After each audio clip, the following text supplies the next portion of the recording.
I learned how to speak fluent Spanish. I've learned how to play an instrument in my adult years. I've also learned how to code to change my career from something completely unrelated to tech to being a software developer. And I've used the same 3-part system to learn all of these unrelated skills. So in this video, I'm gonna break down the strategy for learning these skills so that way the next time you wanna learn a new skill, you don't waste time. Now, whether it was coding, learning to speak Spanish, or learning an instrument, the first step was always exposure. When I first started to try to learn Spanish, I tried many different approaches. I tried the typical programs that you would pay for that would teach you phrases like how to ask for coffee, and I don't even drink coffee, or how to say these random phrases that you really don't need on an everyday basis. And I started to get pretty frustrated with it because I felt like I wasn't learning anything. So then I simplified everything and I started to approach it in the same way that kids approach their first language, which is just being around it and just being exposed to it. So I started watching cartoons in Spanish since they spoke slower and I had something visually that I could match up with the words. And I didn't overthink this process. I wasn't even trying to understand everything. I just wanted to be around the language. This also meant that I would listen to podcasts in Spanish even though I had no idea what they were saying. I would watch TV shows, read small books, and also watch some novellas. And all of this had a huge impact on my process because I was training myself and I was training my ear on what I was hearing and my eyes on what I was seeing. Basically, I immersed myself into what I was trying to learn. So why should you first only focus on exposure for whatever skill you're trying to learn? The first reason is to make sure that you're actually going to stick with this skill that you're trying to learn. Since a new skill takes time to learn, you're going to go through phases to where you are motivated and then other phases to where you're not so motivated. So you want to make sure you have a strong enough reason to even get started on trying to learn this new skill. Now, my motivation to learn Spanish was my girlfriend, who's now my wife. Her family's first language and even her first language is Spanish. And I remember when we started to get pretty serious dating, I didn't like when I would go around to the family events and I had no idea what was going on. I realized that her family was pretty funny. They liked to joke around and have fun, and I didn't like feeling left out, like I didn't understand what was happening. I also knew it would be to my advantage if I could communicate with her family. I mean, who wouldn't want to learn another language? Thinking towards the future, I figured if we did get married and we had kids, it would be really cool for them to be bilingual, which my kids are bilingual. So being around that environment, being around her family and around this new culture was my first exposure to the language, and that was my first initial motivation. The second part to why you want to get some exposure is it's going to let you know that you've taken the first step on trying to learn this new skill. A lot of times we overthink things and we analyze things so much that we want to come up with the perfect plan to where we don't do anything. But at least by putting yourself in that environment, you've already subconsciously told yourself that you've taken the first step on learning that skill, so you might as well continue if you have a strong enough reason and a strong enough motivation. Getting past this step of exposure will help you get to the second step, which is imitation. Now, learning a spoken language and learning an instrument are very, very similar. So I never grew up with an interest in actually playing an instrument. I always loved music, I always listened to music, but I never wanted to learn to play anything. But maybe around 9 to 10 years ago, my brother-in-law was going through this phase to where he was all about guitar and he wanted to learn how to play guitar. And he told me, hey, you know, it'd be cool if you learn how to play bass, so that way we can get together and just kind of jam and have fun. And that's initially what it was. So since I already had a lot of exposure to music and I really loved it, and I was always growing up with music with my family and everything,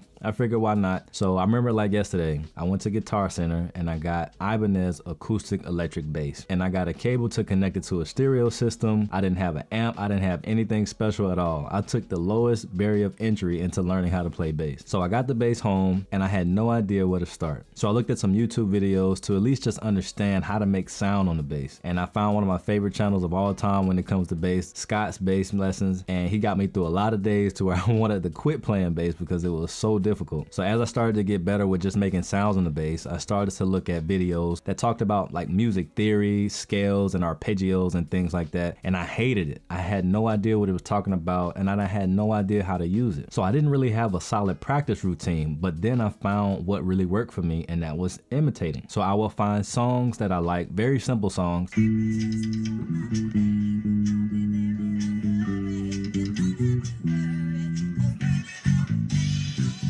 And I would try to play along with it. I would look for the tabs to these songs so I could see which notes to actually play. And slowly over time, I started to get better and more comfortable with playing very simple songs. And this became my only source of practicing because I enjoyed it so much. I was learning all these songs by ear. And this is why people say music is a language, because you're learning from someone that already speaks the language. If you can imitate and you can copy what they do, it becomes part of your language as well. And I believe this is true for any skill that you're trying to learn. But there's one word of warning I want to give you when you get to this stage of imitation and you you have to slow things down to your level because you're trying to learn a skill that someone else has already mastered and you're still beginning. So it's very easy to get frustrated and want to give it all up because you're not on that person's level. For example, when I was learning how to code, if there was a long block of code and I had no idea what it was doing, I would take a small part of it and try to make sense of it so that way I can put it into whatever I was trying to build. In the beginning stages of Spanish, I would pick one episode of something or one podcast or one cartoon and I would watch it over and over again until it became more natural to me to understand. Or if I was learning a new song on bass and it moved too fast or there were too many chord changes, I would put it into an app, and I still actually have this app, and I would slow it down to a tempo that was good for me. That way I could practice with the tempo that actually worked for me, and I wasn't practicing with something that was so fast that I couldn't keep up and I wasn't consuming or learning anything. So how do you implement this skill of imitation to whatever skill that you're trying to learn? You have to find someone that has a skill that you're trying to get and find a blueprint of what they did to get there. And it's really that simple. Once you find the things that they did to get there, then you treat small sections like drills or practices. For example, if there's a particular lick or something that I want to learn on bass and it's very difficult, then I'll learn the pattern for that lick. I'll get a metronome and I will play it over and over and over again until I get to be comfortable with it. When I first started learning Spanish, the word restaurante or restaurant was so difficult for me to say. So I would have to say it over and over and over again. So the point I'm making is that whatever skill that you have, you're gonna have points to where it's gonna be difficult or you feel like you can't get over a certain roadblock. You need to find something that you can repeat over and over again to where it becomes natural to you. Now, once you get to a point to where you're comfortable imitating and you're starting to see your skill set increase for whatever it is that you're trying to learn, then it's time to perfect the details. And this is where you really see the increases in your skill. This might be the most frustrating part of the process because this is probably where you're gonna be the most uncomfortable. This is the part of the process to where you actually start to make sense of what you've been imitating this entire time. As I mentioned, if I'm in the imitation phase and I'm trying to learn a lick on bass or guitar or whatever it may be, and I learn the pattern and it sounds good, I need to understand why it sounds good. So if I found something, I would look and see, try to figure out why the bass player played this lick in this way in this part of the song. Or why is this verb in Spanish conjugated this way compared to this way? Or why does this piece of code work here but it doesn't work here? You get what I'm saying? So you want to see the details of what you've been doing so that way you can create your own things and not just be stuck in imitation forever. So the way to go about this is as you go through your imitation phase and you're trying to perfect the details, and when you get to these roadblocks, you look for the solution for that specific roadblock. So if it's something that you're stuck on, very specifically look for the solution to that. Once you learn the solution and you get better at it, then you keep going, you keep imitating until you find something else that you need to improve on, and you find the details for that. And you continue to do this process over and over again. Now, one thing that makes this process a whole lot easier is finding a like-minded community for whatever that you're trying to learn. I didn't realize it at the time,